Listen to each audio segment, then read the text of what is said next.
And someone would shout from the house, "Who's on the internet?" Do you remember that one? Well, that was what many would call Web 1.0. We're now what many would call Web 2.0, where we can open up our phone and go straight online and chat to GPT. But what is hitting us, many would call now Web 3.0, and a whole new wave of tech is coming our way. The AI, Metaverse, maybe some of you are very familiar with these words, maybe some of you aren't. But this wave is coming whether we like it or not. And to be in the world but not of the world, it's important we understand the world that we are currently in and will be in for the decades to come. I think for us as local church leaders, there are 3 C's that we want to think through. What about the connectedness of Christian community? We believe in an incarnational God, don't we? How is this going to affect our connectedness? Secondly, how is this going to affect our complete community? What about tech poverty? What about web poverty? What about our old people among us? How is this going to affect our complete community? And thirdly, as we be in the world but not of the world, what impact is this going to have upon our culture, our society? What's it going to do for jobs and work? And how's it going to affect us? Well, we have a wonderful panel to come and help us navigate these things. And as they come up, we hopefully have a little video to watch to explain some of these terms, if that would be helpful for some of you. So cue video. Well, I feel like we have been anticipating this panel for a very long time. I'm so excited. I already had someone come up and ask if we're going to do Q&A, and we don't have a Q&A for this. However, after the panel, we will have some time in roundtables, and so if you have questions for our panelists, just please wave your hand. They'd love to come answer that. After the roundtables, we'll also have a break, so please feel free to come find them. I'm sure they would love to share with you guys. But yeah, this afternoon we're going to talk about the local church, the metaverse, and AI, and we have 3 fantastic guests with us. This is Janet Sewell, who's with the Lausanne Movement, Charlotte Nall with Christian Vision, and Joel Aleburu, who's with Spirit Sync. And you guys, I got a sneak peek. I got to be on a call with them already, and I felt like I need to go and do about 3 hours of education online to try and unpack everything they said. But I was so encouraged, because maybe like some of you in this room, I think about AI and I get totally freaked out. I don't know what it means. I'm worried my job's going to end, but I don't even know how that's possible.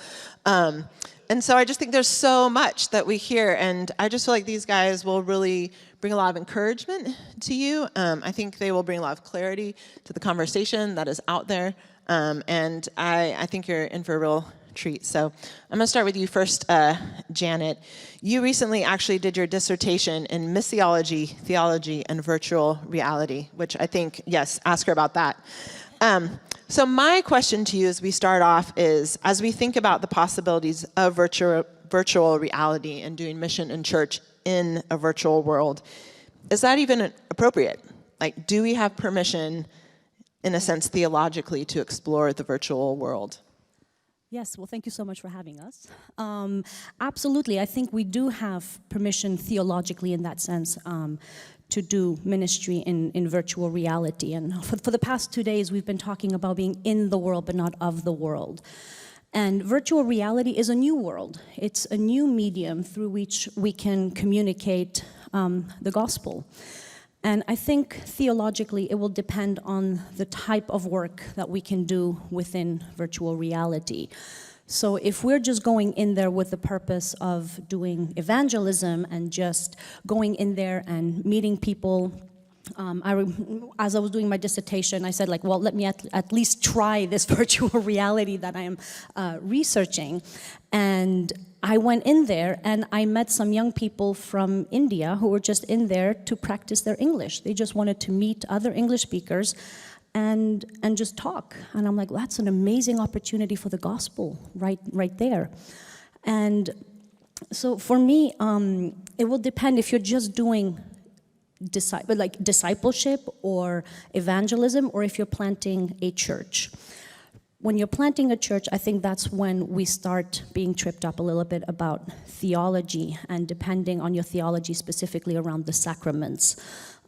If you believe in transubstantiation, so like a pastor needs to physically touch the elements of communion to bless them before we can partake in them, chances are you will never view your ministry in VR as church, because that is an integral part of being church, right?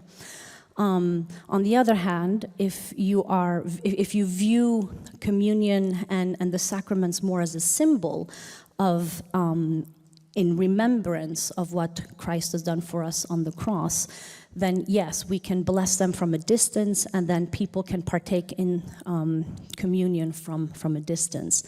So I think it will just depend on that. But just looking pragmatically at the Bible, we have the New Testament today because of the early church being at a distance from one another. We have 27 books in the New Testament, right? 21 of them are what we've called the epistles. Well, if we add Luke, Acts, and Revelation, which was also written as letters, Luke and Acts specifically towards Theophilos, and Revelation towards the 7 churches in Asia Minor, we only end up with 3 books in the New Testament that are actually written as accounts. The rest is because the church was separate from one another. And they were able to do discipleship from a distance, what we would call today asynchronous discipleship. And we, 2,000 years later, are still being discipled by Paul and the other gospel writers. This is the very definition of asynchronous discipleship.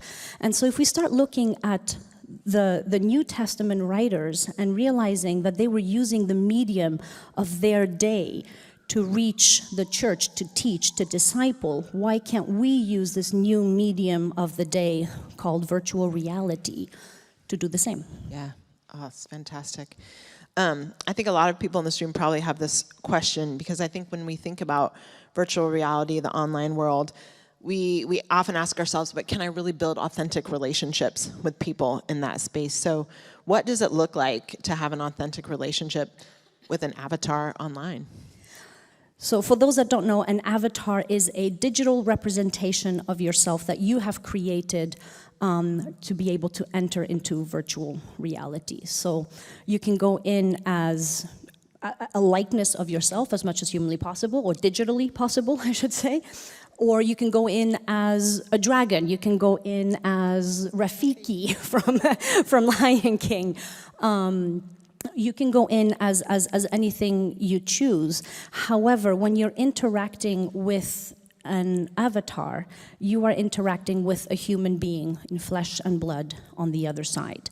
So I think that this whole thing of that we stop at the avatar and saying, because I can't see the white of your eyes, I cannot have an authentic relationship with you, I don't think is actually right.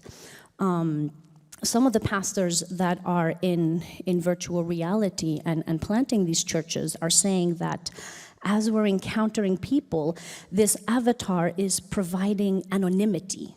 And this anonymity that people they feel safe to open up, and it gives them real authenticity.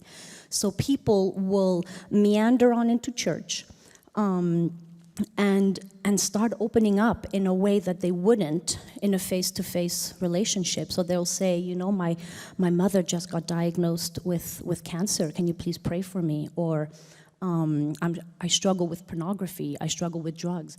So many different people will just come in with their brokenness and feel the safety of this anonymity to be able to share their struggles.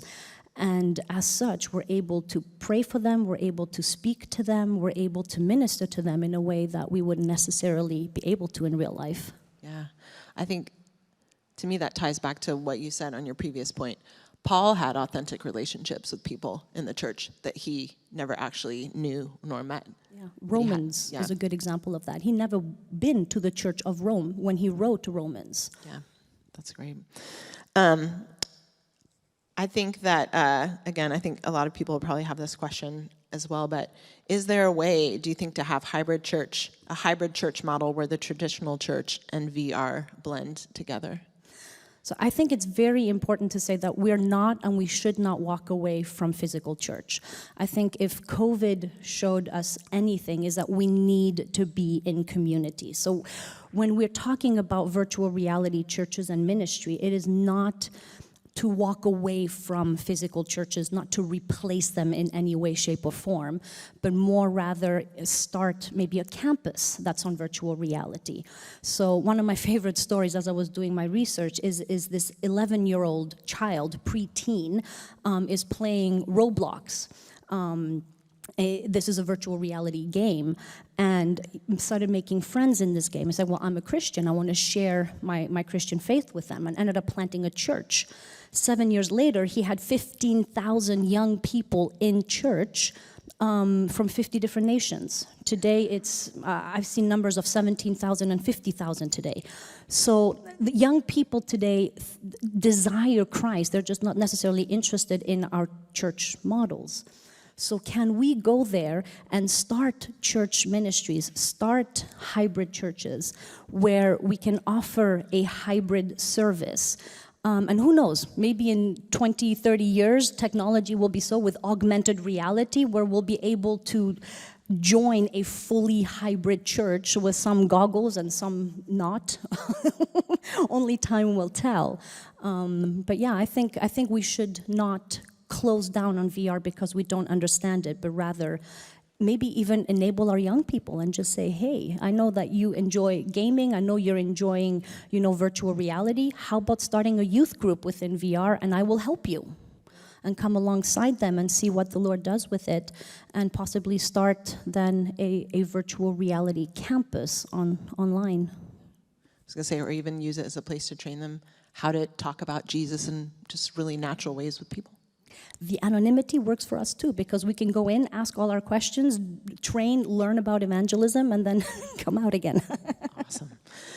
Thanks, Janet. Charlotte, can you give us a soundbite definition for AI? I think we hear that word often, but how would you describe AI? Yeah, I think the best way I would describe AI is, so it's artificial intelligence. So it's basically, we're taking things that are human intelligence and we're teaching them to computers.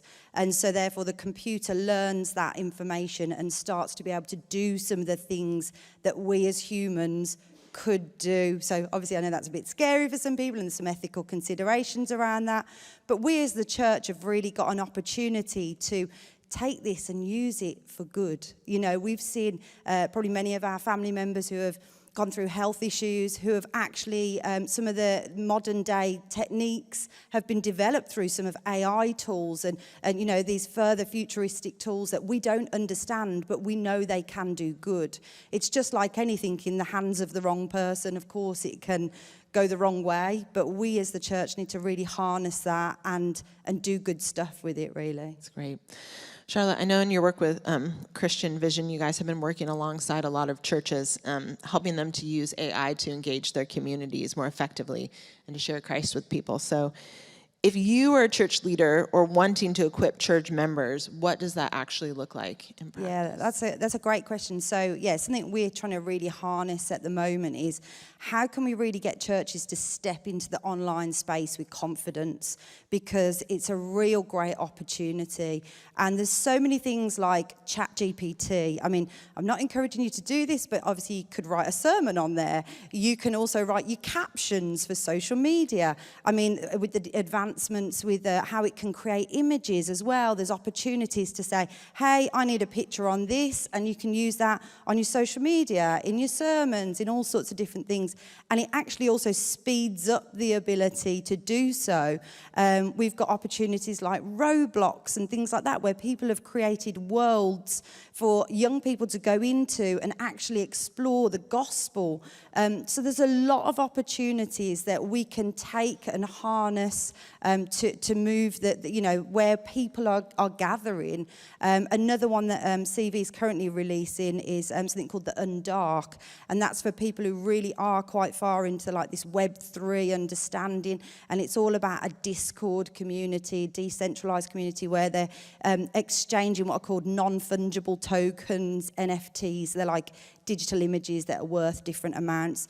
So we can go really far into this thing, or we can just do like surface level things that sometimes people won't even know are created by AI, but can be an instrument to help us spread the gospel. That's great.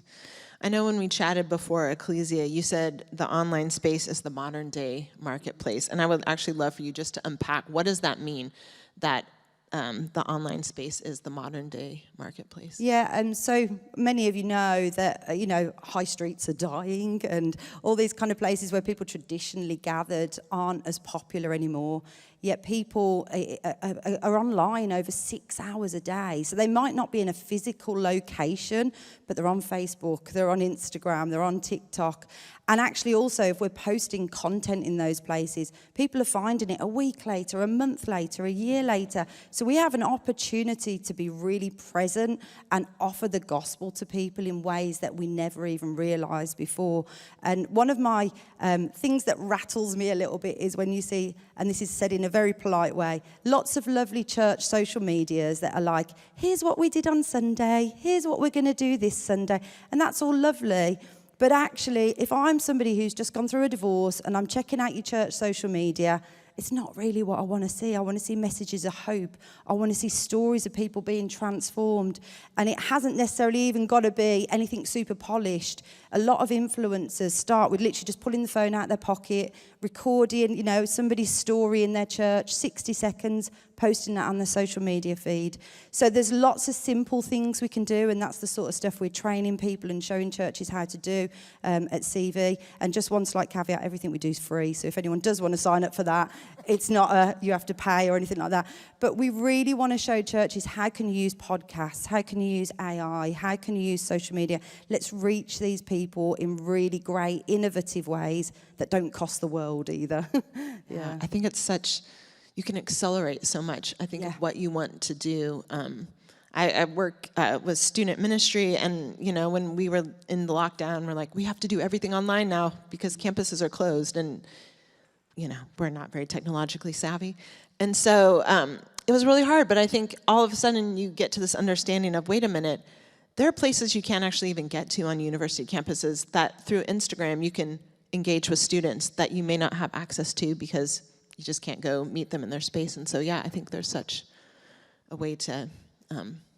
On that as well, that our office in the UK, we cover all of Western Europe. And for example, one of our projects that we do is we're targeting 25 unreached people groups across that.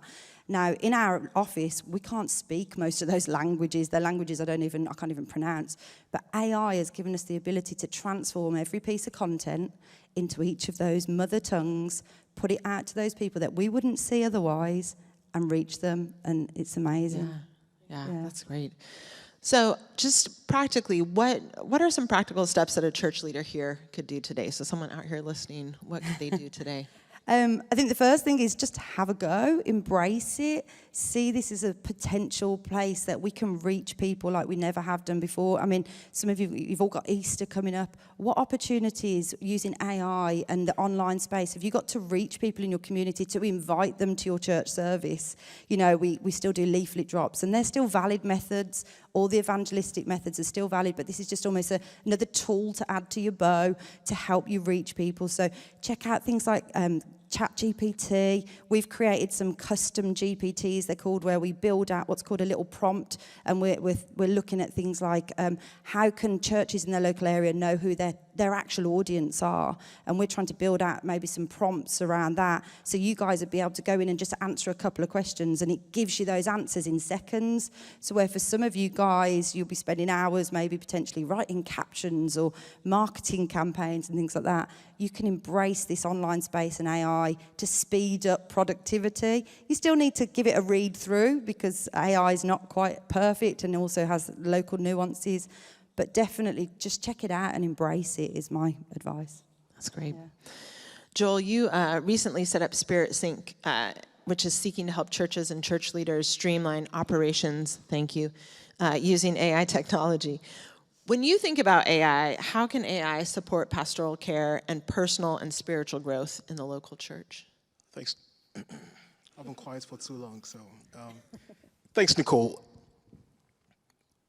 The very first thing that's, what I consider an anchor that really guided Spirit Sync at the beginning of our development phase and when the conversations actually started was the Word of God would always remain the same.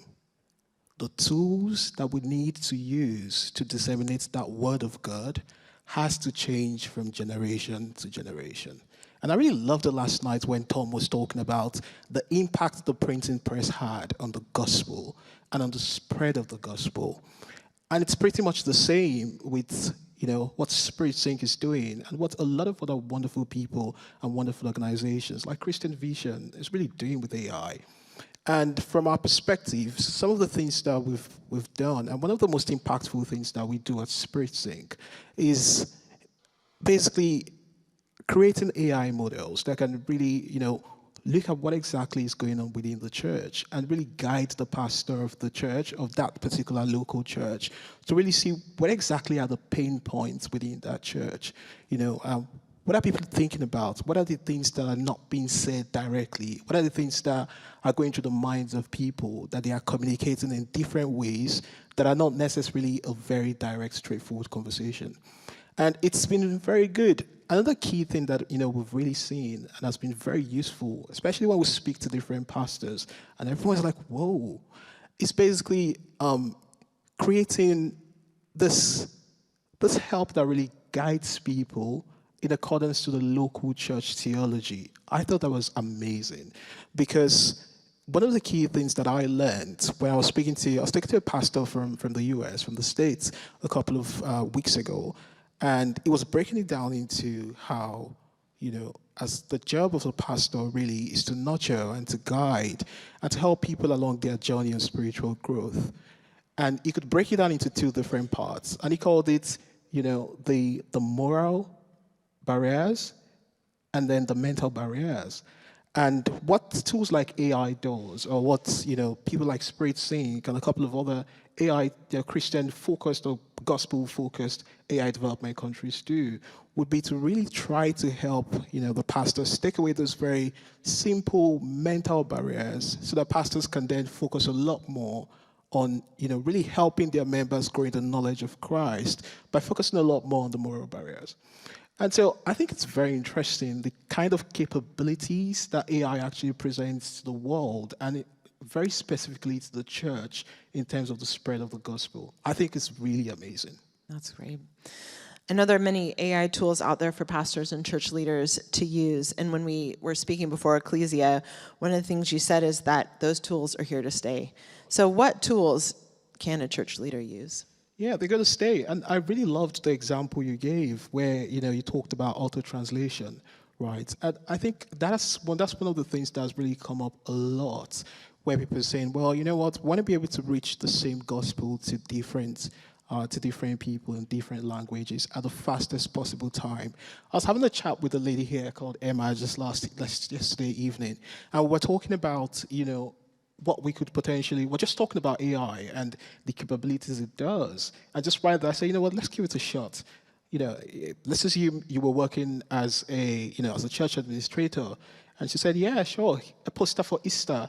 And right there, we had generated an image ready to be posted on social media straight up in the split of a second. Very nice image, very lovely new image that you could use as a part of your Easter kind of advertisement. So there are a lot of tools like that, different ones. Of course, so one of the key things that we also do, right, that I thought very interesting, and I know we've seen some other guys work on this, is basically creating the simple chatbots. And I know I was chatting with the pastor a couple of minutes ago, and yeah, Christian Vision does that too. Creating chatbots that can really help you get very straightforward answers to very basic questions. And even better if they are created again with local theology, But we're testing out one of the things that we're developing, we're testing it out. And what it was, you say simple things like, oh, I'm feeling down today.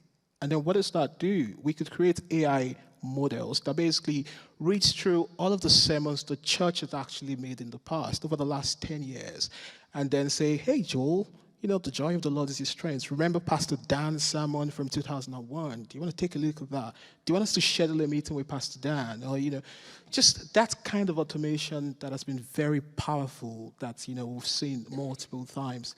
So, again, just to sum it up, the capabilities that we're going to see AI really do, it's not going to go anywhere. I think the question we're going to be asking is, how do we ensure we take all this wonderful stuff being done and use it in the propagation of the gospel of Christ? How do we ensure that, and I liked I think it was Pastor Steve that was talking this afternoon. I was talking about how, we are called to be Christians and to be ministers in our everyday life and in, the different kind of places that we are.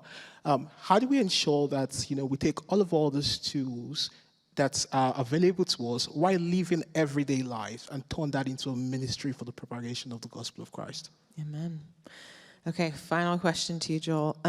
What practical steps could you give churches, or what practical steps would you give churches to use AI technology responsibly? I'll say the first thing is don't shut it down, right? Don't shut it down. And I was chatting with some gentlemen just down there. I think yesterday night of a pastor I was talking to in America, and it was very funny. It was a whole very funny conversation. But one of the key things that I've seen from talking to very different pastors is there's a general theme of, well, you know what, we don't really know what to do about this, right? And that's where the old concept of things like transparency, addressing things with an open mind, understanding that, well, it's just a tool, right? It's not really replacing that human connection, that empathy, that presence that humans desire and seek, from even within the church. It's not really replacing that, right? AI is not there to replace. It's there to augment. It's there to make things faster, better in its own self. It's not replacing the place of God. It's not replacing the place of the Holy Spirit. You still have to pray. It's definitely not replacing you writing your sermons. I was talking to a lady who had said, she had mentioned it just there that, if it's not going to write your sermons, you don't have to write your sermons with it, but it could actually help you create an outline. It could actually create a structure. I'll just give an example. So I was myself, and I'm in my church. We were talking about masculinity in terms of what Christ really looks at, right, as a Christian man. What kind of man does God want you to be? And I remember in just a split of a second, I just asked, ChatGPT basically, that, hey, can you give me examples of Christian men who actually, displayed this kind of display of what kind of man God wants you to be? And in a split of a second, what would typically take my dad a whole evening to prepare for, we had just come out as, hey, look at the lives of Nehemiah, look at the life of a couple of other people, and not just a list of people, very actionable instances of the why and the where and the when, and what part of the Bible you can find that. So it's there to streamline those operations. I'd say don't shut it down, right? Don't just say, no, this is for the devil, get out. We don't want that. We don't want to have that approach. We want to say, well, let's see what's in there and how best can we use it in the most ethical, responsible way to propagate the gospel of Christ. Wonderful. Can you guys please give our panelists a round of applause?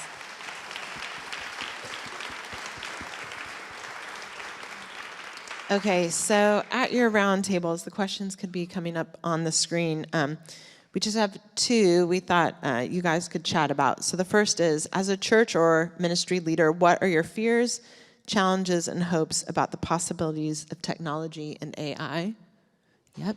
And then what one thing might you want to explore? So please talk together about that. And again, if you have some questions and there are 19 tables, so 3 people. If 19 of you raise your hands right now, it may take them a while to get there, but don't lose heart. But yes, please have our panelists join you to answer the questions you guys have.